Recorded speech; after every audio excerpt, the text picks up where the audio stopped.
Hi, welcome to A Quick Minute with Melissa, and the phrase I would like you to consider today is, it's not unusual. It really isn't unusual to experience a mental ill health struggle at some point in your lifetime. Maybe you, your friends, family, colleagues and so forth. Just like our physical health, we will, and it's very likely that we will experience a difficulty, a struggle at some time. It is said that 1 in 4 of us will experience a mental health issue at any given time within a year. So it isn't unusual. In actual fact, it's pretty usual, pretty common.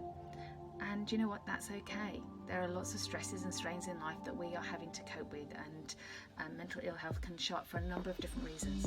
But the sooner we have that support around us from understanding and empathic family members, friends and colleagues, the better we can get onto that, and the sooner we can get onto that path of recovery. Please come and join me on a mental health first aid course and learn a lot about helping others, learn a lot about mental health and well-being and mental ill health. It's not unusual. Okay, take care, look after yourselves and look after each other. Bye for now.